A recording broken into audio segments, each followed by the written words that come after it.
انہوں نے مجھے بہت اس کی وضاحت کی کہ عمران خان نے کبھی بھی نہیں سوچا تھا کہ نومبر میں آرمی چیف کس کو لگانا ہے، اور یہ جو ایک پورا مفروضہ یا نیریٹو شیپ کیا گیا جو بہت عرصے سے شیپ کیا گیا، یہ کوئی ابھی کی بات نہیں ہے کہ خرم دستگیر صاحب نے ایک ٹیلی ویژن پروگرام میں اس کے حوالے سے کہا، یہ گزشتہ کئی مہینوں میں یہ شیپ کیا گیا. یہ ساری موومنٹ اس لیے ہو رہی ہے کہ خطرہ ہے کہ عمران خان صاحب ایک خاص اپنی مرضی کے جنرل کو آرمی چیف بنائیں گے، اس کے بعد اپوزیشن جو ہے اس کو پکڑ کے جیلوں میں ڈال دیں گے، اور آرمی کے اندر بھی ایک بہت بڑا کرائسس جو ہے وہ کھڑا ہو جائے گا. تو مجھے کم از کم ایک بہت ہی کریڈیبل سورس نے بتایا کہ ایسی کوئی بات نہیں تھی، یہ محض ایک بیانیہ یا نیریٹو تھا. اب عمران خان صاحب نے اس کی بڑی انٹرسٹنگ اس کی ایکسپلینیشن انہوں نے دی ہے کہ اس قسم کا نیریٹو کیوں بنتا ہے. انہوں نے کہا کہ میں اس میں اس لیے بلیو نہیں کرتا تھا کہ اگر آپ میری پوری زندگی کو اٹھا کے دیکھیں، میرے 22 برس جو کرکٹ کے ہیں، 22 25 30 برس کرکٹ کے ہیں، پھر شوکت خانم ہاسپٹل، کینسر ہاسپٹل بنانا، نمل چلانا، وہاں جہاں بھی میں نے مینجمنٹ کی، میں نے میرٹ پہ لوگوں کو لگایا اور اپوائنٹ کیا، اور اس کے میں نے فیصلے کیے. اور یہی وجہ ہے کہ ان کا نمل یونیورسٹی بھی، اور خاص کر کے جو لاہور کا پہلا ہاسپٹل تھا شوکت خانم، اس نے دن دگنی رات چگنی ترقی کی ہے، بیکاز وہاں پہ جو ڈاکٹرز لگائے گئے، جو مینجمنٹ لگائی گئی، جو ایڈمنسٹریٹر لگائے گئے، وہ میرٹ پہ لگائے گئے. اور عمران خان صاحب کو ویسے بھی کسی کی سفارش کرنا، کئی دفعہ لوگ کہتے ہیں کہ فلاں چیز کہہ دیں، سچی بات یہ ہے کہ عمران خان کو یہ کہنا کہ جی فلاں چیز کر دیں جو آپ کو لگے کسی اصول یا کسی ضابطے کے خلاف ہے، اس میں فٹ نہیں ہوتا اس پیرامیٹر میں، یہ بہت مشکل کام ہے. تو ان کی اس بات میں بہت صداقت ہے کہ انہوں نے جو بھی فیصلہ کرنا تھا وہ ٹوٹلی میرٹ کے اوپر فیصلہ کرنا تھا، اور یہ چیز جو ہے اس کے اوپر ایک پورا نیریٹو بنایا گیا. اب اس کی انہوں نے جو ایکسپلینیشن دی کہ بھئی نواز شریف صاحب کے مائنڈ میں یہ کیوں آتا ہے، اس کی وجہ یہ ہے کہ نواز شریف صاحب جو ہیں وہ فوج کو اور انٹر سروسز انٹیلیجنس ISI کو کنٹرول کرنا چاہتے ہیں. نواز شریف صاحب کو بھی آپ قصوروار نہیں ٹھہرا سکتے، بیکاز ان کے ساتھ جو کچھ ہوا ہے اسٹارٹنگ فرام ارلی 1990s، انہوں نے یہی سوچا کہ اگر آپ نے اپنی حکومت یہاں مکمل کرنی ہے، اقتدار اپنے بچوں کو ڈائنسٹک طریقے سے ٹرانسفر کرنا ہے، طاقت پہ گرپ کرنی ہے، تو اس ملک میں آپ کو فوج کو، یعنی سول سائڈ پہ تو انہوں نے ڈسٹرکٹ مینجمنٹ گروپ کو، پولیس کو، جو اور ادارے ہیں ان کو تو انہوں نے کنٹرول کر لیا، اس میں تو کوئی شک ہے ہی نہیں. اس میں انہوں نے بڑا سکسیسفلی 90s میں ہی انہوں نے پینیٹریٹ کر لیا، جب انہوں نے پوری کراپس، ایک پوری جنریشن تیار کی ڈسٹرکٹ مینجمنٹ آفیسرس کی، پولیس کی، اور بھی بہت سے محکموں کی، جن کو انہوں نے نوازا، ان کو پلیس کیا، ان کی سینیورٹی کے برخلاف ان کو انہوں نے پوسٹنگز دی، بہت اچھے عہدے دیے، پھر ان کو انہوں نے پروموٹ کیا اور بھی ان کو فائدے پہنچائے، جس کے نتیجے میں سسٹم کے اندر ان کی بڑی ایک ڈیپ پینیٹریشن جو ہے وہ ڈیولپ کر گئی. ان کے راستے میں اگر کوئی رکاوٹ رہی تو افواج پاکستان رہی، جس کے ادارے جو ہیں اس کے اندر کی جو انٹری ہے، اس کی جو پروموشن ہے، اس کی جو پلیسمنٹ ہے، اس کے اندر کی جو ڈیسیجن میکنگ فیصلے ہیں، اس کے اندر کا جو ڈسپلن ہے، اس پہ انہیں کنٹرول جو ہے وہ حاصل نہیں ہو سکا. اور اسی وجہ سے انہوں نے ہمیشہ کوشش کی کہ کم از کم جو ایونیو میرے پاس ہے کہ ٹاپ کے لیول پہ میں آرمی چیف جو ہے اپنی مرضی کا لگاؤں اور اس کے ساتھ تعلقات رکھوں، میں اس کو نوازوں، جیسے کہ ہم جنرل جنجوعہ کے کیس میں ہم جانتے ہیں، آصف نواز جنجوعہ میں، کہ کیسے انہیں جو ہے انہوں نے گاڑی آفر کی جو آصف نواز جنجوعہ نے ریفیوز کر دی. ان کے اور آصف نواز جنجوعہ کے درمیان میں ہمیشہ ایک ٹینشن جو ہے وہ رہی ہے. کچھ آرمی آفیسرز نے مجھے، ایکس آرمی آفیسرز نے ایک کوشچن میرے ساتھ اٹھایا کہ خدا بہتر جانتا ہے کہ جو اپروچ آصف نواز جنجوعہ نے اس وقت ارلی 90s میں ریجیکٹ کر دی تھی، پتہ نہیں کتنے آرمی چیف ایسے گزرے ہوں گے جو اس قسم کی جو لیورمنٹس ہیں یا اس قسم کی جو ٹیمپٹیشنز ہیں اس کو ریزسٹ نہ کر سکے ہوں گے. یہ خاصا بڑا ایک سوال ہے. تو بہرحال نواز شریف صاحب کی یہ انٹینشن جو ہے وہ رہی ہے کہ آپ نے اداروں کو کنٹرول کر کے حکومت کرنی ہے، اسی وجہ سے وہ اس طرح سے سوچتے ہیں. اس میں ایک چھوٹی سی اگر آپ کو اگزامپل دے دوں تو آپ کو بہت بہتر اس کی انڈرسٹینڈنگ ہو جائے گی. دیکھیے، یہ صرف مغربی ممالک نہیں ہیں جہاں آرمی اور ملٹری اسٹیبلشمنٹ جو ہے وہ پالیٹکس کو رن نہیں کرتی ہے، یا وہ پالیٹکس سے لا تعلق ہوتی ہے یا کنٹرولڈ ہوتی ہے اور وہ انٹر نہیں کر سکتی پولیٹیکل ارینا کو. یہ صرف امریکہ، آسٹریلیا، نیوزی لینڈ اور برطانیہ اور کینیڈا ہی نہیں ہے. یہ اسے کہتے ہیں، آپ دیکھیے جتنے مشرق وسطیٰ کے ڈکٹیٹوریل ممالک ہیں وہاں پر بھی آپ دیکھ لیں، اور سینٹرل ایشیا کی جو ڈکٹیٹوریل رجیمز ہیں ان کو بھی دیکھ لیں، وہاں پر بھی جو ملٹری ہے وہ ایک اس کا وہ بڑی میوٹڈ ہیں، اور وہ بالکل ایک انٹرنل سیکیورٹی کا رول پلے کرتے ہیں. اگر آپ سعودی عرب کو دیکھیے، یہ جو مونارکیز ہیں، UAE کو دیکھ لیں، عمان کو دیکھ لیں، ان سب کو دیکھ لیں، قطر وغیرہ کو، وہاں جو رائل فیملیز ہیں، جو ڈینسٹیز ہیں، وہ فوج کو کنٹرول کرتے ہیں، بیکاز فوج کی جو ٹاپ کی پوزیشنز ہیں، جو سیکنڈ ٹیئر کی پوزیشن ہے، جو تھرڈ ٹیئر کی پوزیشنز ہیں، وہ سب انہوں نے خود لگائی ہوتی ہیں، جو اکثر ان کے رشتہ دار ہوتے ہیں، پرنس ہوتے ہیں. اور بالکل ہو سکتا ہے کہ سولجر وہ پاکستان سے بھی لے آئیں، کہیں اور سے بھی لے آئیں، کہیں اور سے ایجپشن کو ریکروٹ کر لیں. سولجر اور جونیئر آفیسر میٹر نہیں کرتا. ٹاپ کی جتنی ہائرارکی ہوتی ہے وہ بادشاہ اور اس کے پرنسس کے ہاتھ میں ہوتی ہے, ان کے اپنے خاندان کے لوگ وہاں پہ سرو کرتے ہیں, جس کا نتیجہ یہ ہوتا ہے جس کو کہیں گے کہ ایماسکولیشن آف دا ملٹری اسٹرکچر. جو فرق رہا ہے پاکستان میں وہ یہ رہا ہے کہ پاکستان کی جو ملٹری اسٹیبلشمنٹ ہے اس کا اپنا ایک مائنڈ رہا ہے, اس کی اپنی ایک انڈیپینڈنس رہی ہے, اسی وجہ سے اس نے ایک تھرڈ پولیٹیکل فورس کی پاکستان میں حیثیت جو ہے اختیار کر لی in the instability of the Pakistani politics. اور نواز شریف صاحب کی کا اگر بس چلتا, ان کی خواہش ضرور یہ رہی ہوگی کہ میں صرف اپنی مرضی کا آرمی چیف نہ لگاؤں, میں اپنی مرضی کا لیوٹیننٹ جنرلز بھی لگاؤں, میں اپنی مرضی کے کو کمانڈرز بھی لگاؤں, میں اپنی مرضی کے میجر جنرلز بھی لگاؤں, میرا بس چلے تو اپنی مرضی کے بریگیڈیئرز بھی لگاؤں. یہ وہ چیز ہے جس کی خلاف اس ناچیز نے خاکسار صاحب نے گزشتہ 10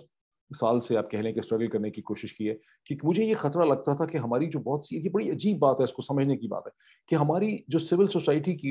اور اس کو بہت سے لوگ نہیں سمجھ سکتے, کہ ہماری جو سول سوسائٹی کی یہ لبراٹی ایلیٹ کی جو فریڈمز ہیں پاکستان کے اندر, وہ اس لیے ہیں کہ افواج پاکستان جو ہے وہ ڈائنسٹک کنٹرول میں نہیں ہے. جس دن اور پاکستان کی ملٹری اسٹیبلشمنٹ جو ہے وہ ایک پولیٹیکل پارٹی کے کنٹرول میں چلی گئی, ڈائنسٹک کنٹرول میں چلی گئی, تو اس دن ہماری تمام آزادیاں جو ہیں وہ سلب ہو جائیں گی. اور آپ یہ دیکھتے ہیں کہ یہ پیٹرن جو ہے یہ مور اور لیس اسی ڈائریکشن میں ایفرٹ رہی ہے کہ کیسا نیکسس جو ہے وہ ڈیولپ کر جائے. تو اس پوائنٹ کو بہت سمجھنے کی کوشش کریں, یہ بڑا امپورٹنٹ پوائنٹ ہے جو آج former prime minister Imran Khan صاحب نے اٹھایا. اور at the cost of digression اگر میں ایک چیز ایڈ کر دوں, جو عمران خان صاحب کہتے ہیں کہ یہ ڈرتے تھے کہ چونکہ آرمی کو اور ISI کو بہت انفارمیشن ہوتی ہے ان کے پیسوں کے بارے میں, کاروبار کے بارے میں, تو یہ گھبراتے ہیں کہ جب تک چیف ہماری مرضی کا نہیں ہوگا اس وقت تک ہمارے لیے خطرات جو ہیں وہ بہت زیادہ ہوں گے. دیکھیے لوگ کئی دفعہ, جیسے آپ دیکھیں میں کامنٹ کرتا ہوں یا ٹویٹ کرتا ہوں, لوگ یہ سمجھتے ہیں جیسے مجھے تحریک انصاف سے کوئی عہدہ چاہیے, مجھے SAPM بننا ہے, مجھے ایڈوائزر بننا ہے. ان کو مایوسی بھی ہوتی ہوگی کہ ان کو شاید لگتا ہوگا اس کو دیا کسی نے نہیں کچھ, یا پچھلی حکومتوں نے کچھ نہیں دیا. اور آپ مجھے بڑا جو ہے بڑی حیرانگی بھی ہوئی, بڑا افسوس بھی ہوا جب بہت ہی اچھے میرے ایک دوست جو ہیں جن کی میں بڑی رسپیکٹ کرتا ہوں, بہت انٹیلیجنٹ, بہت پڑھے لکھے, اور ان کا جو پوائنٹ آف ویو تھا پاکستانی پالیٹکس میں وہ بڑا امپورٹنٹ پوائنٹ آف ویو تھا, great critic, intelligent critic of Imran Khan's politics. انہوں نے ایک پوزیشن جو ہے لے لی, اور میں بڑا حیران ہوا بیکاز میں سمجھتا ہوں کہ ان کا وہ پوزیشن لینے سے, ان کی جو پوزیشن تھی جو انہوں نے ایک آفیشیل پوزیشن لے لی, اس سے ان کا جو بیانیہ تھا بہت امپورٹنٹ, انٹیلیجنٹ نیریٹو, انٹیلیجنٹ مین, وہ سارا کا سارا ہمیشہ کے لیے جو ہے وہ تباہ و برباد ہو گیا. بیکاز آج کے بعد کبھی بھی ان کی جو آواز ہے وہ نہیں رہ سکے گی. جب آواز آپ کی کمپرومائز ہو جائے تو جو آواز آپ کی ہوتی ہے وہ آپ کی کنوکشنز کی وجہ سے ہوتی ہے. اسی وجہ سے عمران خان کی ایک آواز ہے, اور اگر اس آواز میں کوئی کمزوری ہوئی ہے 2018 کے حکومت میں آنے کے بعد, بیکاز انہوں نے ایسے کمپرومائزز کیے عمران خان نے اور تحریک انصاف نے جو ان کو نہیں کرنے چاہیے تھے. اس پہ پھر ہم کبھی بات کریں گے. اب وہ بات آ گئی جب جو بہت میں سمجھتا ہوں کہ آج کا بلڈ اپ تھا جس میں انہوں نے پہلے بھی کہا تھا لیکن آج بہت اچھی طرح سے انہوں نے ایکسپلین کیا کہ وہ اینٹی امریکن نہیں ہیں, اور اینٹی امریکن کیوں نہیں ہیں, وہ کیا چاہتے ہیں. انفارچونیٹلی یہ سارا نیریٹو جو عمران خان اور تحریک انصاف, اگر عمران خان ہی کہتے ہیں,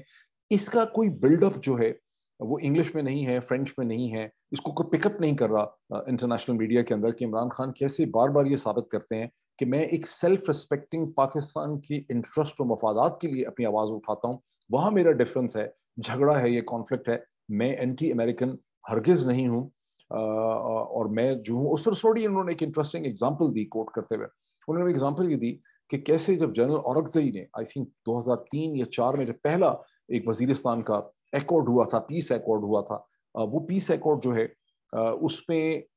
پاکستانی سائڈ جب یہ اپنی ایکسپلینیشن دے رہی تھی تو وہاں پر کوئی ایک ہائی آفیشیل امریکن بھی موجود تھا, ہائی لیول کا, جس کا نام انہوں نے نہیں لیا. وہ خاموش رہا, اور پاکستانی سائڈ میں جنرل اورکزئی کی سائڈ نے ایکسپلین کیا کہ یہ پیس ایکارڈ ہمارے لیے کرنا اس لیے ضروری ہے کہ ٹرائبلز کے ساتھ جو لڑائی ہماری شروع ہوئی ہے اسٹارٹنگ فرام 2003-2004, اس میں ہمارا, مجھے یاد نہیں ہے کہ ایکارڈ کب ہوا تھا, لیکن میرا خیال ہے کہ یہ 2004-5-6 کے درمیان یہ ایکارڈ ہوا. تو اس میں ہمارا لاس آف لائف بہت ہو رہا ہے, انجریز بہت ہو رہی ہیں, تو ہم اس کانفلکٹ کو ختم کرنا چاہتے ہیں تھرو پیسفل. اور آپ کو پتا ہے کہ ایک سے زیادہ پیسفل ایکارڈ ہوئے. تو وہ جو سائلنٹ امریکن تھا وہ سنتا رہا, اور فائنلی اس نے یہ کہا کہ ہم تمہیں لڑنے کے لیے پیسے دے رہے ہیں. یہ عمران خان صاحب نے ایگزامپل تھی, and these are very strong words, very insulting words. اس سے یہ پتہ چلتا ہے کہ دیر از نو فری کافی. جب آپ ایک انٹرنیشنل پاور کے ساتھ ریلیشن شپ اس حد تک بلڈ اپ کرتے ہیں یا اس کی ڈکٹیشن لیتے ہیں تو پھر یہ ایک سلپری پاتھ ہوتا ہے, اور اس کا کوئی باٹم لائن نہیں ہے. آپ مزید سے مزید نیچے جو ہے